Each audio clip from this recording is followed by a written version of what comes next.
শীতের এক সন্ধ্যায় শহরের এক পুরনো বাড়িতে মোহনা ও তার ছোট ভাই রিহান খেলতে বেরিয়েছিল। ঘরটি তাদের দাদার, যিনি বহু বছর আগে মারা গেছেন। ছোটবেলায় তাদের মাও এই বাড়িতে থাকতেন, কিন্তু কোনো এক অজানা কারণে বাড়িটা এখন পরিত্যক্ত। মোহনা আর রিহান সবসময় এখানে খেলতে আসে, কারণ তাদের মা তাদের কখনো বাধা দেননি, বরং বলেছিলেন দাদার স্মৃতিগুলো ধরে রেখো। সেদিন সন্ধ্যায় তারা হাইড অ্যান্ড সিক খেলার সিদ্ধান্ত নিল। মোহনা চোখ বন্ধ করে গুনতে শুরু করলো, আর রিহান ছুটে গিয়ে লুকাতে লাগলো। বাড়ির চারপাশে অন্ধকার, শুধুমাত্র কিছু পুরনো ল্যাম্পের ক্ষীণ আলো।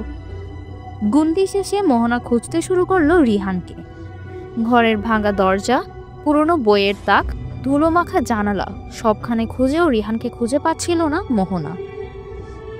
খোঁজাখুঁজি করতে করতে হঠাৎই মোহনার মনে হলো ঘরের এক কোণ থেকে কেউ ফিসফিস করে ডাকছে, এখানে এসো মোহনা। সে ভয় পেয়ে গেল, কারণ রিহান কখনো এমনভাবে কথা বলে না। তবে সাহস সঞ্চয় করে মোহনা ধীরে ধীরে শব্দের দিকে এগিয়ে গেল। কিন্তু গিয়ে দেখলো সেখানে কেউই নেই, শুধু একটা আয়না রাখা ছিল। আয়নার দিকে তাকিয়ে তার মনে হলো সেখানে যেন কারো প্রতিচ্ছবি ভেসে উঠছে। এক ক্ষীণ ফিসফিসানি আবার শুনতে পেল সে, খুঁজতে থাকো মোহনা।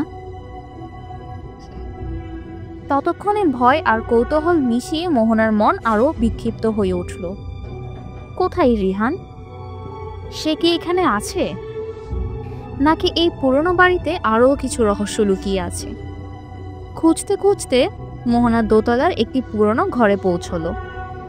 ঘরে ঢুকতেই হঠাৎ দরজা বন্ধ হয়ে গেল, আলোও বন্ধ। অন্ধকারের মধ্যে মোহনা কেবল অনুভব করতে পারছিল কারো উপস্থিতি, যেন কেউ তার পেছনে দাঁড়িয়ে আছে। দম বন্ধ করে মোহনা পেছন ফিরল, কিন্তু সেখানে কেউই ছিল না। কিছুক্ষণ পর হঠাৎ মৃদু হাসির আওয়াজ শুনতে পেল মোহনা, আর সেই হাসিতে তার দাদার চেনা কণ্ঠস্বরের প্রতিধ্বনি শুনতে পেল। ধীরে ধীরে মোহনা বুঝতে পারল তার দাদা হয়তো তার সঙ্গেই এই খেলা খেলছেন। এই পুরনো বাড়িতে তিনি হয়তো এখনো রয়েছেন। ঠিক তখনই দরজার বাইরে থেকে রিহান চিৎকার করে বলল, মোহনা আপু, তুই কই? লুকিয়েছিলাম তো আমি, কিন্তু তোকে কেন এখন খুঁজে পাচ্ছি না? মোহনা দরজা খুলে রিহানকে ঠিকঠাকভাবে দেখে যেন হাঁফ ছেড়ে বাঁচল, কিন্তু তার মনে কোথাও একটা সন্দেহ থেকে গেল। আসলেই কি সে হাইড অ্যান্ড সিক খেলছিল, নাকি পুরনো বাড়ির দেয়ালগুলো তাদের সঙ্গে কোনো পুরনো খেলা খেলছিল?